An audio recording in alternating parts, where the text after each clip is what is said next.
Hi, Jan Tilley here with another one of my very favorite beef recipes.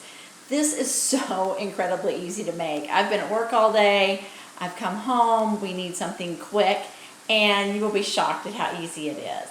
So I've just started by browning about a pound of ground beef. Now I learned a really cool trick from Texas Beef Council, and that is if you use a hamburger meat that's a little higher in fat, then you brown it, you put it in a colander, you run really hot water over it, you put it back in the skillet and brown it just like normal. Keep using it, already browned, but use it just like normal, and you have reduced it from an 80% to around a 96% lean beef, and it's much cheaper that way.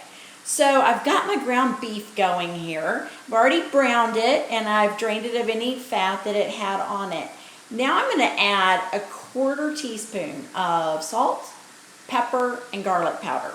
So I'm just going to sprinkle that over the ground beef, and then I'm also going to add about a teaspoon of chili powder. So add that in. Of course, you can do this all to your own taste. If you aren't using salt right now, don't put the salt in. If you like more chili powder, awesome. If you like jalapeno or onion, you could add it in at this point. So we've got our ground beef. I like to add the spices while I'm browning the beef, just because it helps it absorb a little bit more. Takes in some of that flavor. So to the ground beef, all I'm going to do is add canned stuff, okay? These are some black beans that I've put in a strainer and rinsed them, and now I'm going to put black beans in there. I'm going to add a can of, I love this summer crisp corn. It's just so nice and fresh and bright, and I think it always performs well in a recipe. Probably even better than frozen corn to me.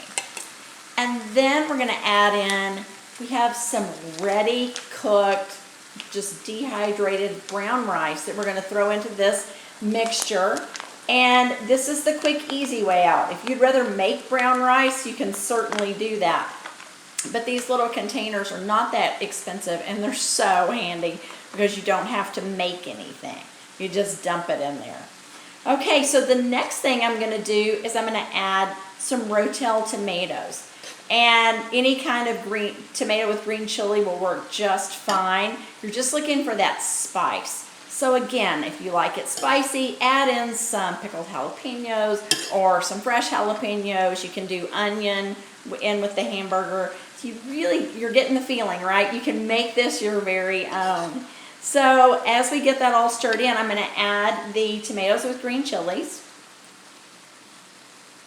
And we'll let that begin to cook in.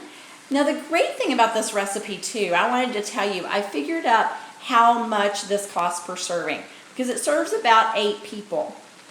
So when you begin to think about, how much the tomatoes and the corn and the beans and the meat and the rice and all that costs, it works out to be about $1.50 a person. That's if you use all the convenience items that I've just used. If you use something else, like you make your own brown rice or you make black beans from scratch, you will really reduce your cost on that.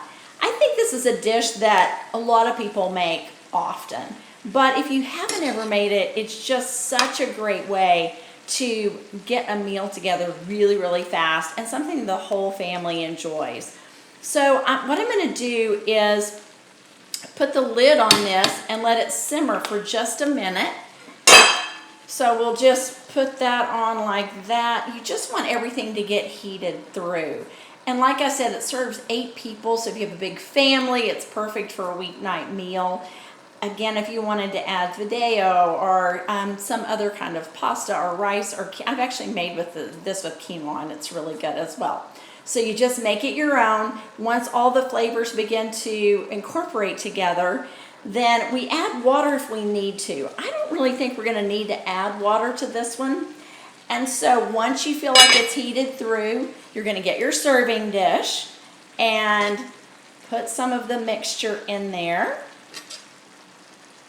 Just like that, depending on what size serving. But you can see I still have tons left.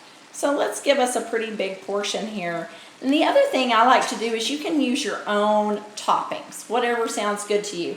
I usually use a little bit of cheese. I know that some people do sour cream on top, and you could do that as well. And then fresh cilantro, because fresh cilantro makes everything taste better in my opinion. So you end up with this gorgeous, quick to fix Texas beef skillet. Thank you, and I hope you enjoy.